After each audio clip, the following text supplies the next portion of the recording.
NOTACON.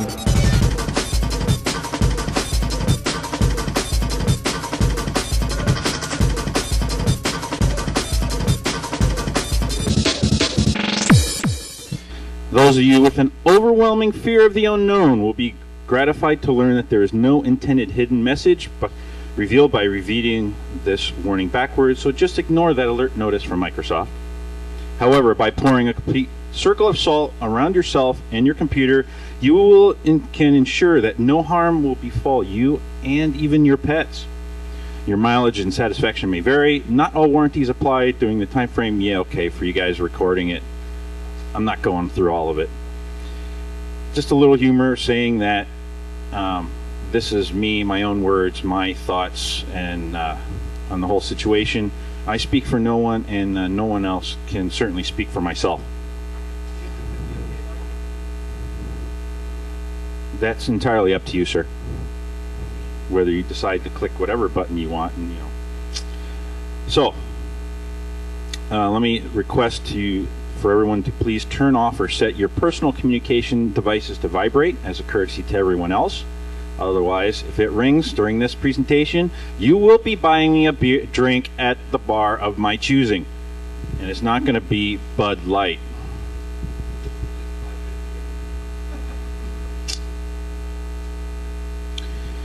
Okay, my previous job that I just left, I was the IT guy for a federal government library. And who was just ringing? Uh-huh. Okay. At this particular library, I got stuck being the administrator of the library system. And one of the cool things about this library system is that there was a good community of other system administrators, other librarians that were tasked with keeping the system going to help each other out. Real good that we were all helpful, all looking at talking and helping pass information around. Bad because a lot of times the system vendor would say, oh, we don't know, go ask the users group mailing list. From the overall tone on the mailing list, there weren't that many people that had a good grasp on information security, thought, hey, it's just a library system, who really cares, etc., etc. Well, sitting down and getting some requests from other people in the community saying, Tim, Irish, can you put something together for the next users group conference about security in the library system? So after a few beers and talking with some friends, you know, we all know that every system can be exploited one way or another.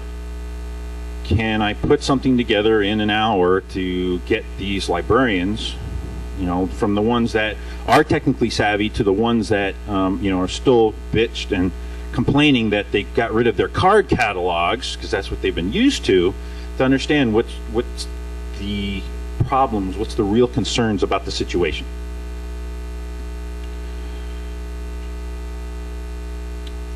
Through some of my research, I found out that the company that develops this library system does not have any security people, don't have anybody doing code reviews. I found this out because, one, I was looking for a job. Two, because of some of the concerns that I had through some of the stuff I ran into. Finally got through to one of the HR folks. She gave me this big long line of spiel. Oh, we don't have somebody that does that. We'd have to go to the corporate headquarters over in Europe, get a bill to sign, you know, pretty much giving me this big snow job, which I didn't enjoy. Another reason why this presentation, shortly before this, I got some email sent to me to one of my personal accounts from somebody's Hotmail account, giving me some grief about some assistance, some answers that I posted to the users group mailing list. From some of the things that were said and some of the other indicators I put together, it was one of the guys that worked on a support staff at the vendor, thinking they were all smart and dandy. I was also frustrated with the situation as a whole in regards to the system issues, concerns, the non-responsiveness from the vendor when I brought issues up on the mailing list or directly. And also, I was in the process of migrating the platform that we were on from Windows NT to a Sun Solaris platform, which it deserved to be on for a plethora of different reasons, which is totally another presentation entirely. And I wanted to know some specifics in regards to how it worked, because the two different platforms, the way they had their application set up, were totally different. And I wanted to know some specifics, and it wasn't documented on our support site at all. So I figured, hey, let me put this presentation together and do some of this research so I can know more of what's going on and share it with the community. I also did not feel that the system was privacy friendly. Kind of gut feeling from some of the stuff I have run across and tried dealing with while being an administrator and trying to do some of the stuff that my staff and my library director asked me to work on, while getting the system configured and set up to a way that we wanted it to be, and also in that our customers expected it or wanted it to be. And this is more of a way, the way the database stored information, the way it did or did not purge it, and I wanted to be able to research this further. With also helping heighten the information security awareness within the library system community. You know, for example, people were posting little Perl scripts or PHP scripts and other stuff that people had used to enhance the library system because the vendor wasn't doing it. And they would post the script and it would have user ID and password embedded in it for it to log into the Oracle database to pull the information out.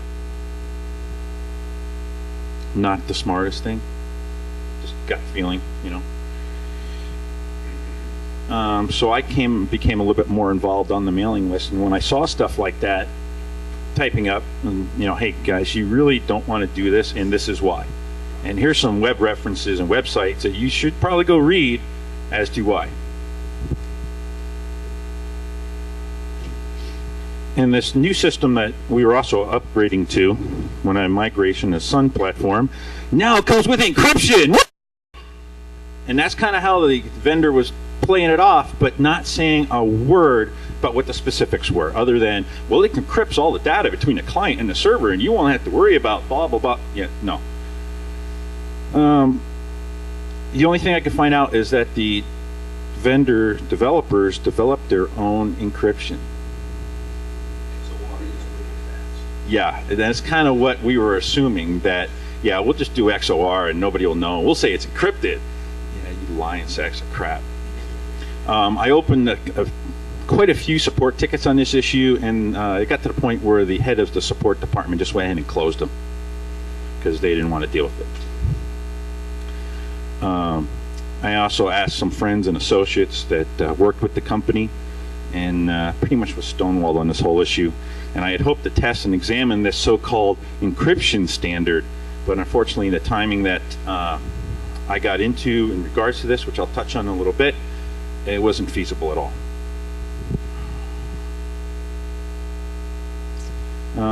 Wasn't aware of anybody else doing any sort of research or any of this sort of projects in regards to this.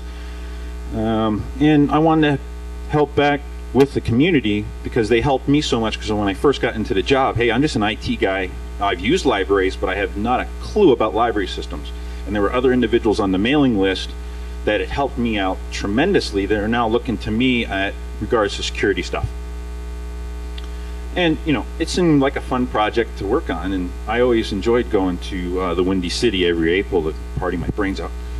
I mean, attend this conference. Okay. What is an ILS? Well, it's an integrated library system that has everything, quote unquote, everything that you would need to operate and manage a library. And I say, quote, everything, because what's the difference between a software salesman and a hardware salesman? Hardware salesman knows when they're lying. And this was very true, because the first 6 months to a year and a half that I worked there, my boss would be like, well, the salesman said, and they said this would, yeah. For personal reference, I'm going to give a plug to the guys at COA, www.koha.org, which is an open source integrated library system they've been working on for a little while. It looks like a pretty interesting project.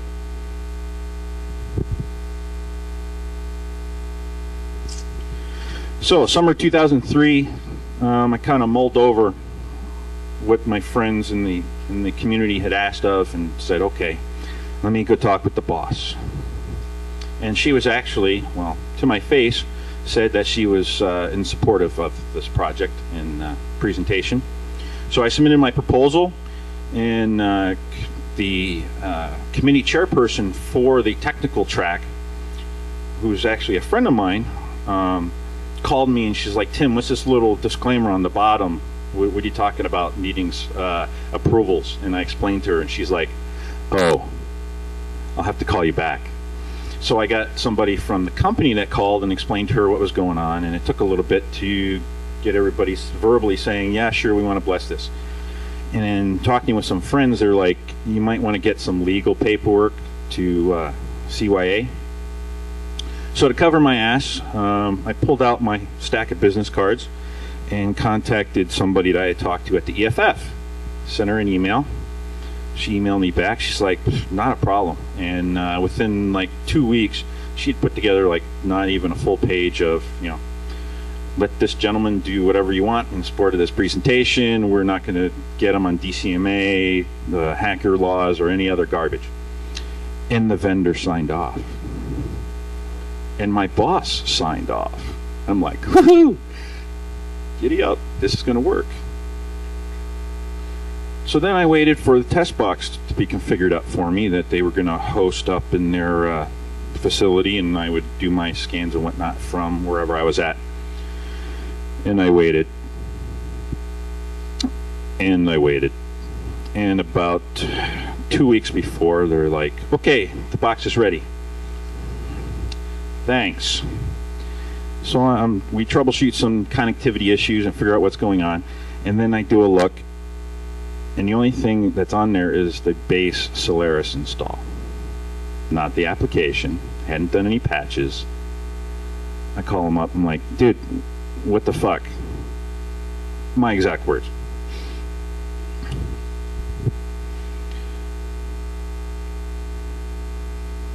Sorry about that. Let me get the slide back to where it should be. Stupid thing. Okay, so yeah, pretty much I freaked out. You know, what the hell am I going to present on when they're not even giving me anything to do the testing on, and I'm going to have like absolutely nothing.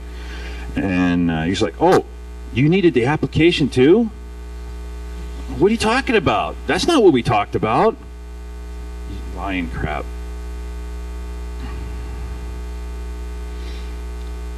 Yeah, well, we don't have time for that. We're working on so much other stuff. You're going to have to deal with what we gave you. What about this document that you sign? Yeah, click. So I went and talked to the boss. And I sent a couple emails, and the flame war was working back and forth. I'm like, okay, I had enough of this. I called this guy's boss, who I had talked to months before, saying everything's working fine, and said, ma'am, you're not going to have a presentation at this conference because you're not giving me what I needed. Oh, by the way, you're not giving me what this legal document said you were going to give me either. Oh, okay. Let me get a call back. And wouldn't you know it, an hour and a half later, the application was installed in that box. Yeah. But by the time all this happened, I had a week to do my assessment, go through everything, and put the presentation together, and then submit it so they could do all the publishing garbage for the conference, along with, you know, the rest of my life. So I did what I could. I threw the presentation together, and I actually gave the presentation in April 2004.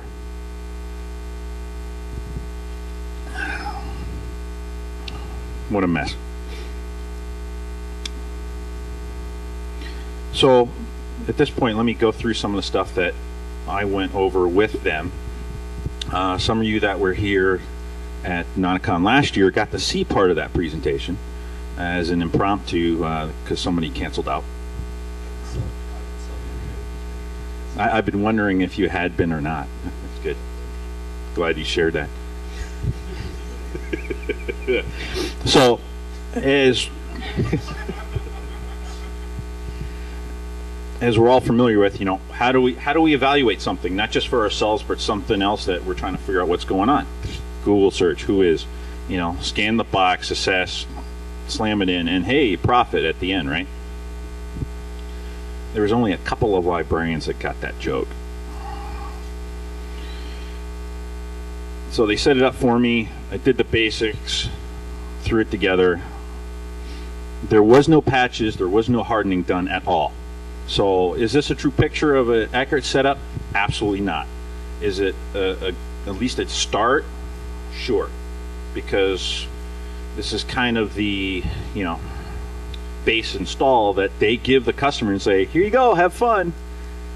And a lot of times they sell their product to libraries that don't have a dedicated IT staff. Let's say for a college or a company. And it's not like the IT people dedicate their full time to the library. It's just books, who cares?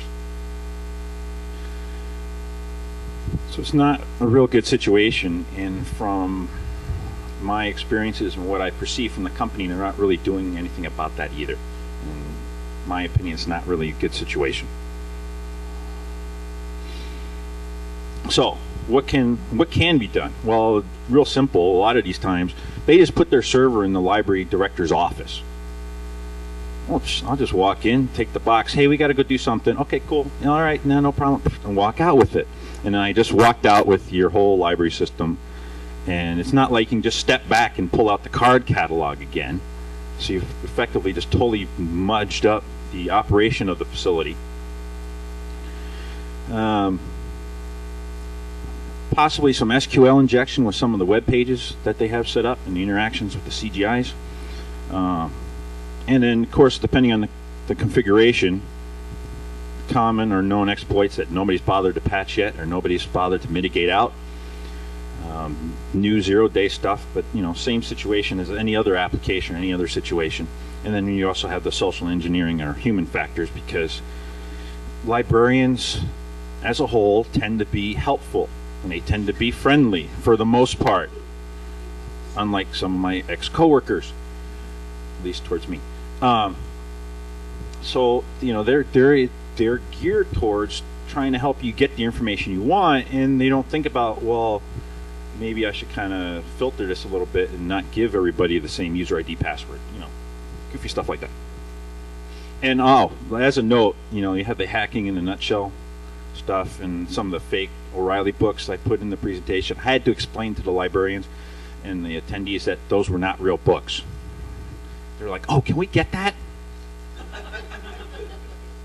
No, not really. Of course, since this box was not secured down at all, there was like a plethora of Sun issues with Solaris, because everything was open, everything pinged back, it identified everything. Sendmail's the default config. The first thing I would do is rip that out and put Qmail, but that's just a personal preference. Now, specifically with the application itself, there's a possible buffer overflow, and I'll show you guys part of the response I got back on that. I'm not a bithead. I'm not a coder, so whatever feedback you guys can give me on that, that'd be great, because I'm interested in what it is. Anything that the system would, you know, have a problem with, it would report back errors in database types and giving feedback. So, hey, now I know you're on an Oracle database and you're running Apache this, and let me go to Google and see what problem, you know, vulnerabilities there are, and you're giving them too much information. There was also no verification that it was an actual client that was allowed to access that database to talk. So, you know, if I'm a particular computer in a particular library, that I'm accessing my own system, whereas I just happen to download the library client application and throw it on my laptop and go to some local coffee shop and start pinging your box, and oh no, I just figured out what the user ID login because somebody used password as password, and now I'm in your database in the same interface and application that the librarians use. So let me go to Google. All right, I'll Google the company name or the company abbreviation, initials. They had library application name, and then password. And I found a good dozen websites of, okay, this is the library staff support site. Oh, and if you have any questions about our integrated library system, here's the user ID and password for the support site, which is supposed to be close hold information according to the non-disclosure agreement you sign with their company. Yeah, the guys, and actually at this point I actually pulled a couple websites up. I'm like, okay, here's one, another, and I could see that the whole collection of the staff from the vendor in the back left corner just going, oh man. And one of them, like one of the bosses, is just writing down who they are. it was fucking hilarious, man. Oh yeah, it was hitting the fan. And then there's also some specific CGI file names, or CGI /1.1, which there's a CGI 1.1 vulnerability, if I understand it correctly. This is a bit of information that one of my fellow admins, sysadmins, passed to me from a different facility, and I wasn't able to do too much about that. But if they had not updated their site and Google had already cached it, there's chances are you go back to their library system, they still had that vulnerability. Blam.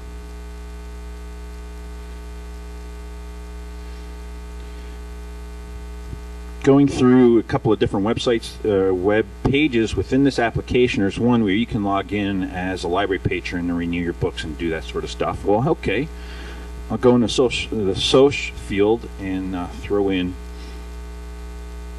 some SQL and see what happens. And this is about as much as I was able to get with the limited time frame I had. It was getting the error message, and I wasn't able to do any more on trying to figure out what was really going on. But something was going on because it got the error message. It was my gut feeling. Plus, with the particular search fields and search codes, you could change the count number to change the search results to display. And it's really not supposed to work that way. And again, I wasn't given enough time to really research this more, and I would have liked to. And I'm also getting into a realm where I really haven't played too much in. But yes. Yeah.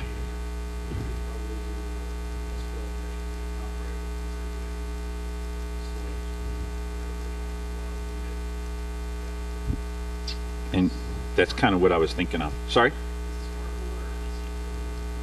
I'll get to that. It's Oracle.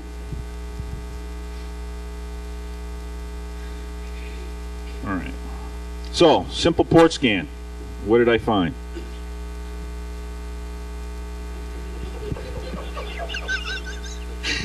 I tried to find a nice graphic on port scanning. I couldn't find. Hey, here's a picture on like some seaport. I'll throw it at it.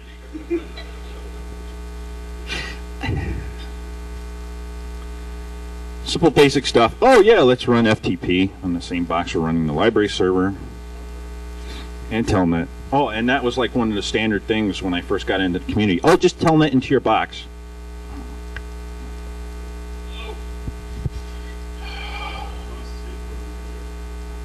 Yeah. Yep. There is SSH. SS what? Of course, Finger responded back. Port 80, of course, because they're running Apache for the, when you go and do your search of what items, it comes up as such.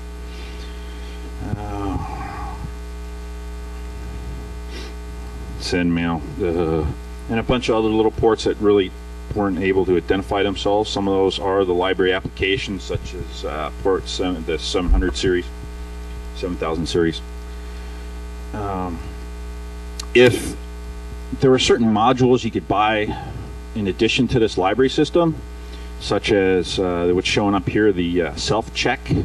Some libraries have a system where you can go and check out your books or check in your books yourself. Well, if you don't buy the module, you don't get it. Well, that's not something they turned on or turned off, or default turned off, in my opinion, which is how it should be, when they did a base install. So it's still floating out there, and it still had a process, even though you didn't buy the module. Didn't make any sense to me either. And I wasn't able to research this bottom here, port 7075, in regards to what it's coming up with in that little NISO website on the end.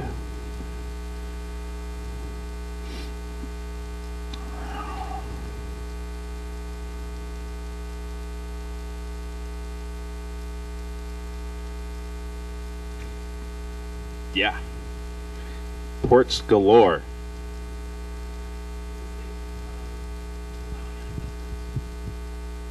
I never tried that. Good idea, though. Sure.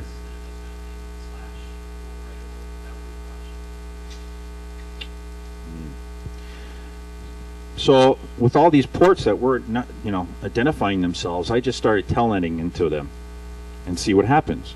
And let's go to 7070, and I type in a bunch of characters, and each character that I typed in, or a carriage return, or a group of characters, would display a 0 on the screen, and to a certain point, it'd give me this assertion failed error.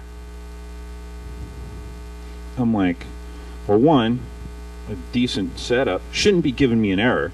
Two, it shouldn't be letting me telnet into a port that's not expecting telnet. Because theoretically, this is probably one of the ports that this application runs on. So why is it allowing me to telnet in when it should be at least authenticating, hey, I'm trying to connect you with a client? So it's giving me the assertion failed with a couple CPP. Looks like some C program code in there. And that's what it looked like. Get the little zeros and then give me the error. And it would terminate me. But I could immediately telnet back and get the same thing again. And again, I wish I had some more time to play with this and all this. I wish I was a little bit more smarter in how to do it, but I wasn't given the time. If you telnet to any of the lower ports, you get this Oracle error. I'm like, ooh, this is interesting.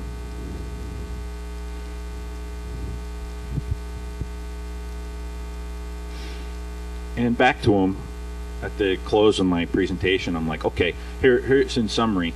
Don't display errors to the end user. Hello, I shouldn't be getting that stuff when I tell it in. Gives us clues on what's going on that the end users don't use.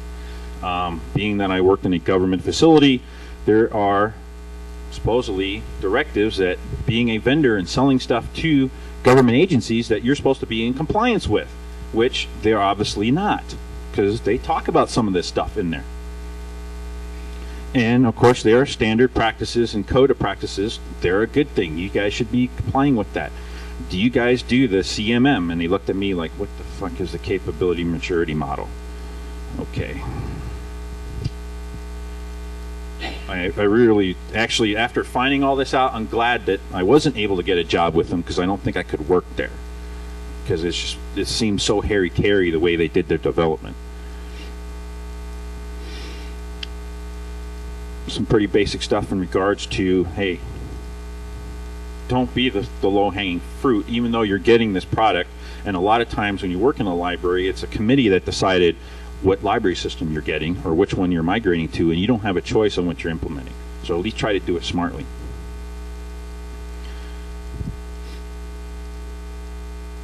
And I suggested some suggested reading for the future, Cuckoo's Egg by Clifford Stoll.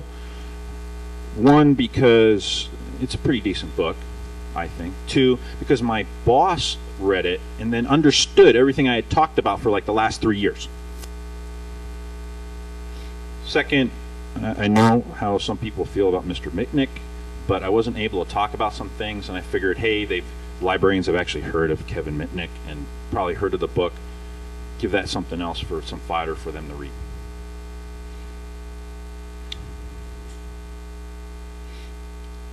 I also thank the vendors, thanking the EFF to help me out, some of my friends in my clan and in Nebraska CERT for some of their ideas, resources, and so forth, and for my boss for her support and blessing for doing this, or my old boss, I should say. And of course, I plugged the EFF. They also sent me a stack of flyers, pamphlets, and some stickers that I handed out in the presentation, and gave them a little bit, hey, what's the EFF and why? So after the end of the presentation, I was like, oh, that's over. Can I go to the bar now? The vendor actually thought it went well, because initially they thought I was going to go for the jugular. And a little history on that, when I first got into the job, when I first got into the job, let's just say that as an administrator who wanted some help, I was a little demanding, and the support wasn't used to having somebody call them and be demanding, because they're, I guess, used to the stereotypical timid, demure librarians. So I went to the first users group conference, and everybody from the company was astonished, because they thought I was some old crotchety, bitchy guy. And I come walking in with my chops and, you know, dressed up, and they're like, "Holy, who the fuck are you? Oh, you're that guy?" And then I, you know, started buying them drinks at the bar, and it got a little bit better.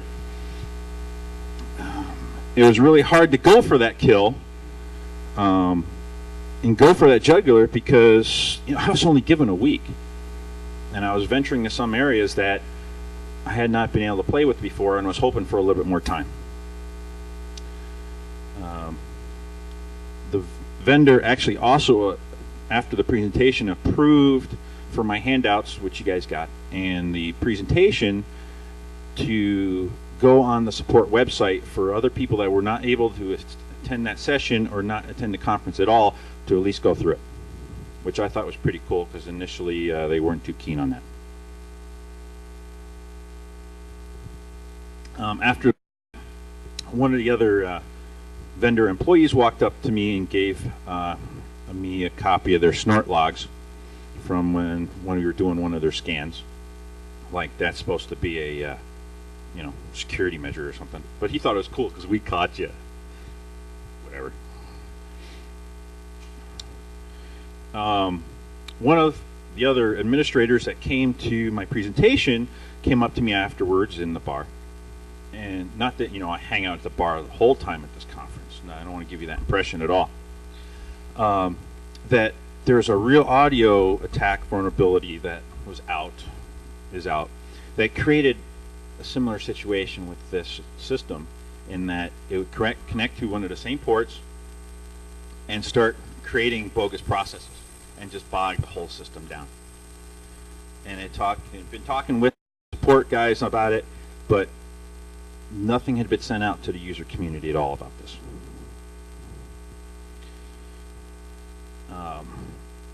One of the committee members for a library system up in the Northwest, who just happened to be on looking for a new system administrator, was actually in my presentation and came up to me afterwards and said that I had scared the shit out of her. I'm like, good, give me the job. I got the rejection letter, which is fine.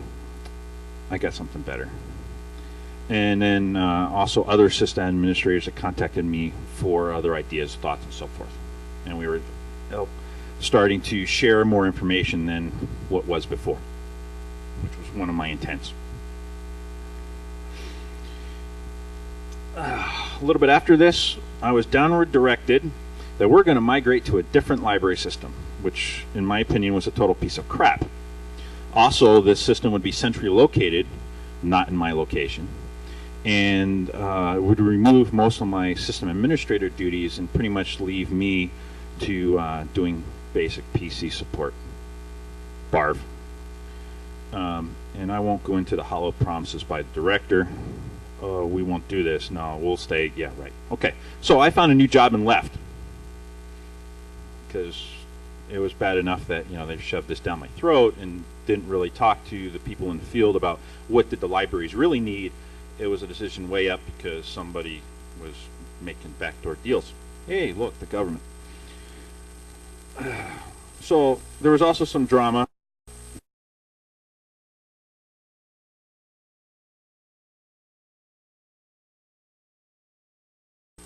And he called my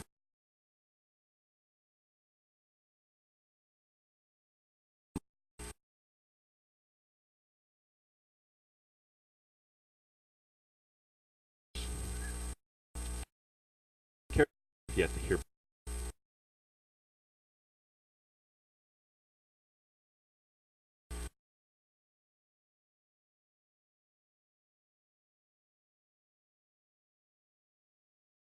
Apparently some.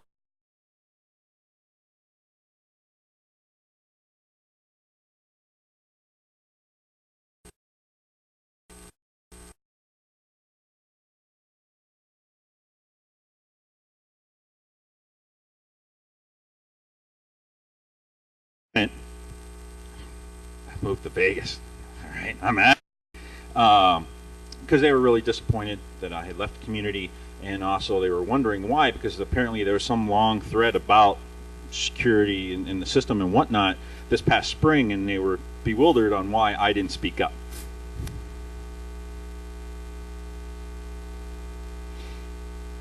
So, end result, and raise the awareness for at least the group of people that were there and that they've talked to. So there's a ball rolling with that. I doubt if there's any changes to the company at all, and I hope, but kind of also doubt that there's been really any substantial changes to the application at all. But at least it got some people thinking. Was it a true full vulnerability assessment? Well, hell no. It was a start. It got some people pointing in the right direction, and some obvious stuff was at least identified.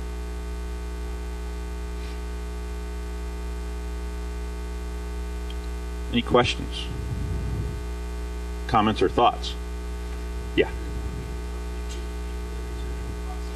No, and when the presentation was done, he made the cell phone call and the box was disconnected.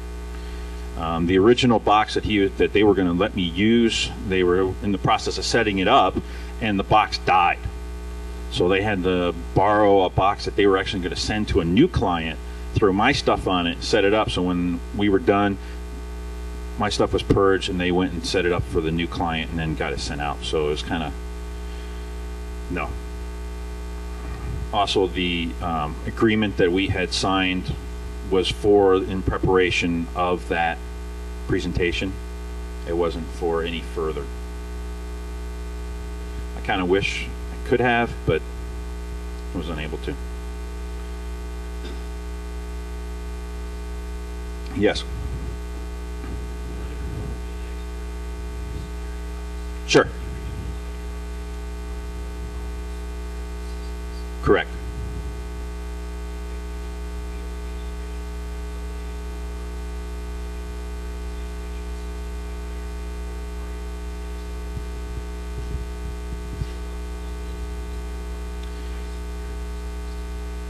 That is actually one of the things that I mentioned in my presentation, to that, you know, you do your own assessment, and then the next step is you bring in somebody from the outside that doesn't know anything about it, because that's, in a sense, you know, one of the evil hackers is what they're doing, is they're looking from the outside, and what can we do with it? And yeah, that is one of the things I recommended to them. But most libraries don't have that sort of money.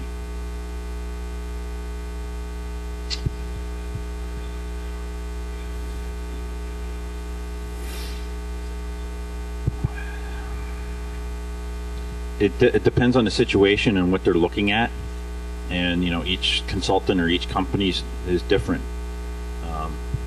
And I have not really done any coordination on contracts in regards to that.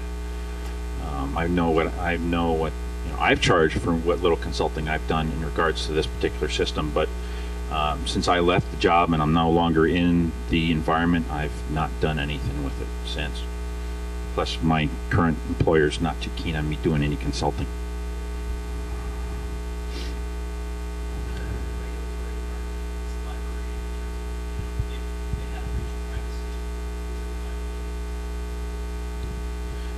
Yes.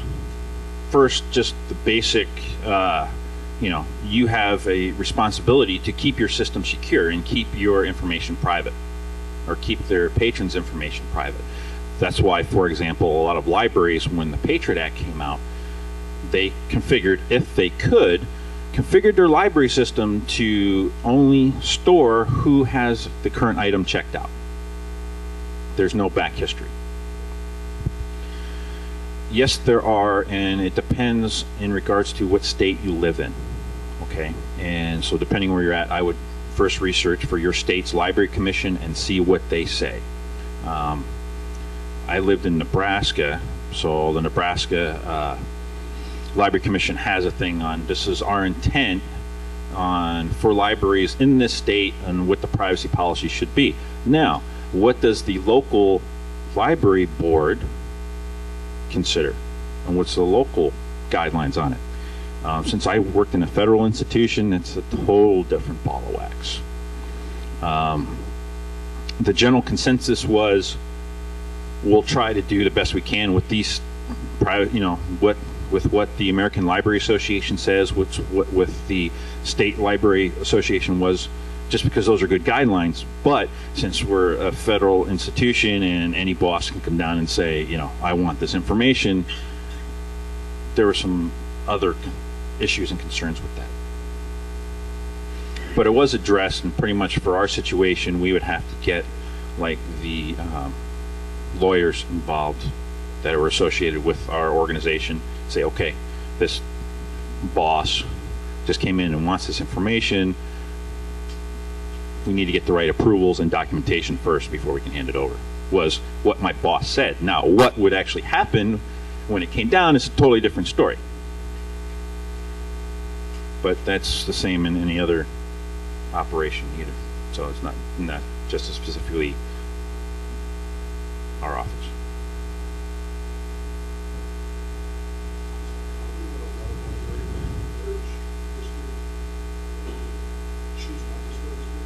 Yes, I'll give you a perfect example. Before we migrated to the Solaris box, we were keeping the entire back history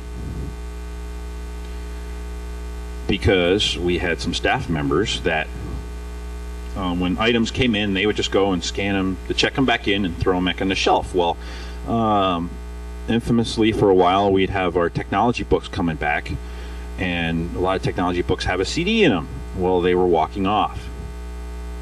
Well, if you already checked the book back in and you've purged the last patron, you don't know who to go after to get the CD back. So instead of checking the item first for condition, whether it was damaged, whether something's missing, they would just check it in and put it on a shelf, and then they got all bitched out of shape because they couldn't go back. We can't go back to the system to see who had it checked out last, instead of changing their procedures of checking the item first. So human complacency is probably the worst culprit in regards to that.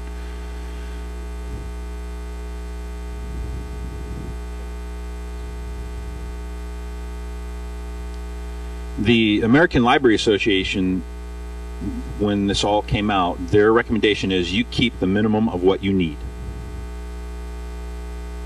And it's all dependent on what the library operation's like, what the guidelines are from the local and state level, and what they have to keep and what they don't have to keep. So for the library that you're going to, unfortunately, you got to go and do a little research, ask questions with either the staff and or the library director or the library board, and what their policies are. Most of the libraries I've been involved with or associated with, they keep the minimum, and that was it. When we migrated over, I just happened to tell my staff that, hey, we migrated over, so all the previous history's gone, and oh, it's not going to keep it anymore. Sorry. That was a configuration thing that I just forgot to check off to keep the past history. Oh, maybe I shouldn't have said that since you were recording. Any other questions? All right, thank you for your time. I was hopefully it was some enlightenment for you, and I'll be around till Sunday afternoon. If you got anything else or you want to talk to me offline. Thank you much.